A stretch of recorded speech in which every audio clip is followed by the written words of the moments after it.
Hello everybody, welcome to Nego Tarot Odyssey. How is everybody? Today I am going to be using my new Cosmic Journey Oracle. The sentiments, the pictures, the color, everything is so popping, and funnily enough, lately I've been like, I need new sketchbooks and I want to get some watercolor pens, and this is the type of stuff I love to just sketch when I'm in my car and I'm out in the park, and I thought these are beautiful. So you guys, let's start with see through the perfectly purple lens of your galactic destiny. So this talks about how you've just been given a new vision and put on those purple glasses and envision everything new. And from this new perspective, you're able to see what others cannot. I switch this to, like, if I see something and it's not super high vibrational, I say, let me really try to view this from a different perspective. You know, from if I had nothing or next to nothing, this would seem superb. This would be amazing. So why aren't I cherishing this? Like yesterday, I had the greatest day. I found everything I needed on my list as I was going out. It was so high vibe. Everybody was chatty and funny and wonderful and high vibe yesterday. And I felt like I was looking for that. And I had these purple, galactic glasses on where I was looking for goodness and connection. And that's what was happening, because everything happening now is filtered through the purple lens of the highest service for you and those around you. So every seeming obstacle is there to steer you forward on your true path. Each encounter, each chance meeting, each random source has a purple tint so you can identify it's just for you. So it's those things that you set your course for. Like, I really want to create a new endeavor. I'm going to go in a craft store and just look around, and all of a sudden something is really just going to stand out to you and you're like, yes. It's like having x-ray glasses to see the connections, the threads, the perfect patterns, all of this. I feel too that I have certain sunglasses that actually have different lenses. They can be pink, they can be more red, and the sunsets look different, the sky looks different, the colors of the trees look different. So this pretty much just talks about that. What I'm going to do is I split the deck. I'm going to pull a card on this. Now we have Six of Swords. Perfect. What do you need to move away from? How you view something. It could be something that you just feel is some sort of entanglement, some sort of emotional entanglement, where I love November because it's no. It starts with no. No thank you to anything negative. No thank you for me doing more and more favors and giving more resources, so I'm depleted and tired. No thanks, I'm going in a new way. My destiny is leading me to new expansive thinking and wonder and excitement. One step forward, one step onward, exciting. It's like, what's the next step I can take right now? And then what is the second step after that I can get in and move away from things that aren't positive? I no longer feel aligned with, and or what makes me excited, and how can I move towards that? Now, I love this right into reality, because last night when I was watching one of my fun, what are they called? Actually, I would just call them Nordic epics. There are so many wonderful things out there about Vikings, and this is one of my favorite ones. And I was watching that, and I was just sketching with these watercolor pens that are behind. I thought they would look pretty with these. And it's saying, what do you want to write into this reality? And I, honest to goodness, I do believe this is true, and this is a major manifestor for me. If I think of something, and it is powerful enough to move me to put pen to paper, that means I want it. I want to move in this direction. I want to create this. I want to pretty much get in this boat and go there. So I write it down, not only as a reminder to myself, but also a love letter to the universe. Let's do this. Because each day is like a blank page in a book. Your next chapter is ready to be written. You get to pen exactly what you want into existence. Whatever is meant for you is now being written into this reality. You are writing your own mythic tale, downloaded from the infinite universe, and all the possibilities of realness are going to come into your current reality. So this is time to turn off the inner critic that looks over our shoulder. Simply write as you're the hero of your own tale. Divine destiny perfectly unfolding. Journaling really gets you into the perfect alignment with your higher essence too. What is the worst thing that can happen if you write down your dreams that you're almost too scared to whisper to yourself? You know what I mean? If your pen was a magic wand, what would it write for the next chapter of your life? I know that mine is, things are unfolding like it's so crazy. This is I'm going to pull a card for this, but I feel like the Seven of Pentacles. Look at all these sixes. Beautiful. So you guys, I also feel like sixes might show up a lot for you. I love this Six of Cups. There's going to be lots of reciprocity, and I feel like a lot of people do want this. They want people to positively reinforce the deeds and the resources they're giving or doing for somebody else. Thank you. You did a good job. I appreciate you. Whatever, when you rake the yard, when you drive me here, when you do this. We reinforce others' behavior with positive words, so it edifies that. Then they want to do it more, and vice versa. I do this for myself, like, good job, man, you made it to the gym. I can talk myself out of going to the gym in 1 second flat. Like, I can give myself all excuses, but once I'm there and I feel so much better after going, that I do this. I'm like, if you do this, you then have energy for other things, and it's higher vibrational energy, so why not? So I do write into my reality. I'm going to exercise every day for mind, body, spirit. Also, it just gets everything going. My ticker, my brain, everything starts feeling good. So I feel like the cosmic catalyst is pretend your pen is your magic wand, and what do you want to come into your reality? This is also lovely groundedness. This is giving and receiving beautifully. Without guilt or having to prompt somebody. This is giving from your heart because you truly love somebody. That's just like, oh, while I'm at the post office, I want to send somebody this gift. Something's coming up for them. Things of that nature.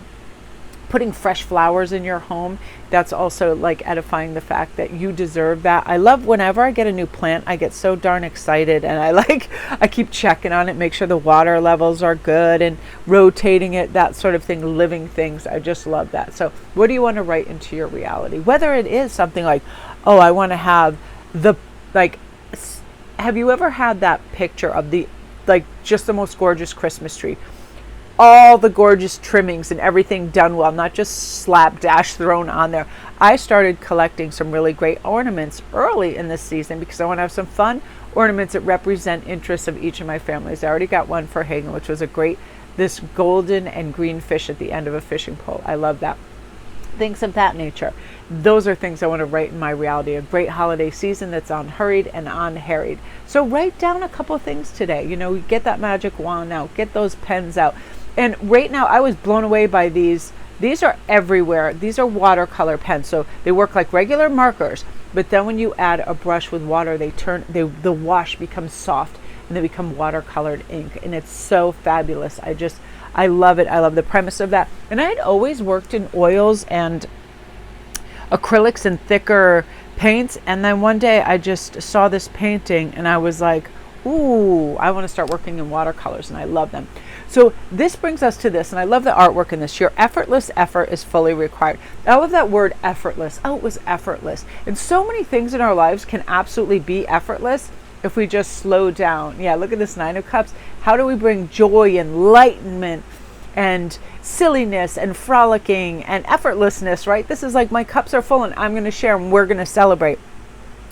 It's really it's a complete paradox, right? How can you provide your effortless effort?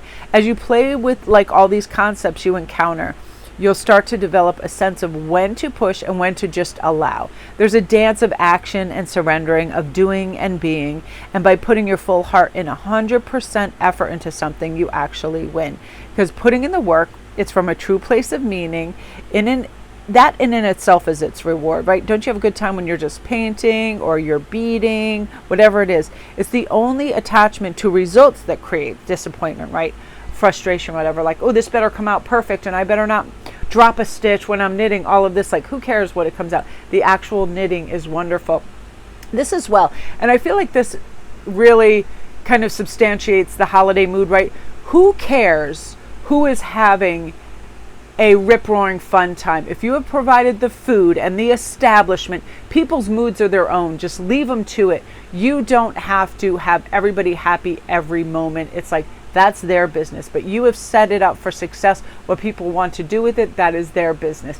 Same thing, like if you're having a cookout, we always want to see people talking and laughing. And this reminds me of Thanksgiving, talking and laughing and having a good time, and having it, again, be effortless, right? Effortless fun and care, and not like people looking either bored or angry. But whatever people want to do is what they want to do, and just release your attachment to it. Think about it. When you have an expectation and they aren't met, you get upset, right? And if you're waiting on outside praise or recognition, you're always beholden to that. By having no attachment, you are free. Your full effortless effort is also required, because we're all in this together. Like, what is called for now is a solution for everyone, every sentient being, every stakeholder on the planet.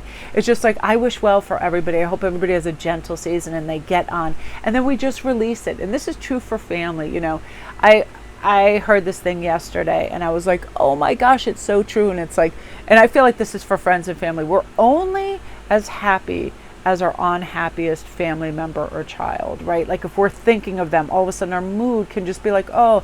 So something we have to remember is we all have these ups and downs too. So everything's going to be a moment. If your child is, you know, I'm feeling a little withdrawn or whatever, it's one of these things where you can put in the effort to surprise them and make them feel good and warm and loved, and then they have to work with that energy. We shouldn't have the expectation like everything is always going to be wine and roses and beautiful all the time. We'd like it to be, and I feel like there is a shift in that. For a lot of you guys that had hardships last season, I feel like it's going to be so much lighter and brighter, and you're going to feel abundant, you're going to feel connected and wonderful. And again, like, things just come effortlessly, like, oh, I just laid this table out, everybody just showed up. We had a wonderful dinner, and then Christmas, all this stuff. It's like starting early and preparing, which brings us back to this, right into the reality you want. What do you see for your beautiful holiday season coming up? How would you love it to be? What would take place?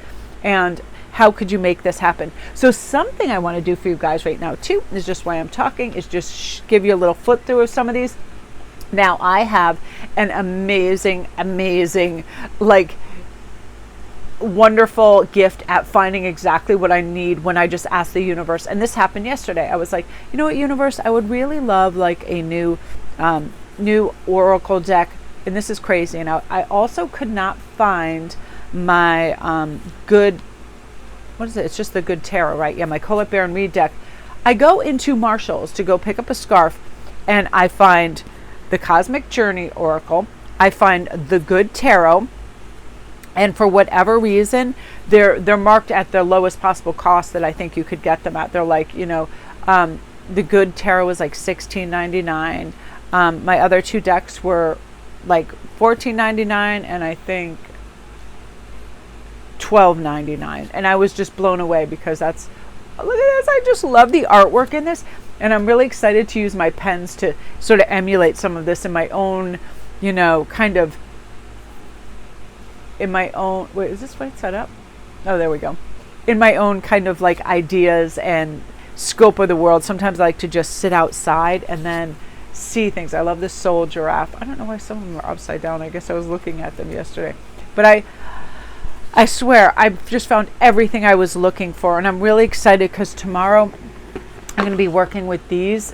And I found this deck so unbelievably just rich and simple, and I think it's photographs with artwork. It almost looks like photographs that are turned into a softer kind of focus, but they're beautiful. I love this too. But this deck is so happy, and the book is fantastic. It has like, let me see. It has like, I'll give you an example. Like this thing. The Phoenix rises into joyful abundance. So it gives you the nice little template of what's going on, then the cosmic catalyst, and then the cosmic checkbox, which actually gives you advice on how to put these things into play, which is fantastic. So again, you guys, this is just such a win-win. It's such a happy deck. It kind of reminded me of some decks that I got years ago that I now have to dig out. I love the freeform artwork. I think it's so fun. It's just like that soulful, beautiful stuff that isn't about perfectionism or precision. It's just fun, like silly. And I love these. And again, you guys, if you're ever in a Home Goods or a Marshalls or a TJ Maxx, they just started really getting some great decks in there. And I was like, whoa. And I usually order from Amazon, but I'm like, I love to go in a store, and if I can really hold and see the deck and it's even better price than Amazon, I'm say, yay, let's go for this. So you guys, that is what you were meant to hear today. Thanks so much for tuning in. I hope you guys have a great day. Love and light.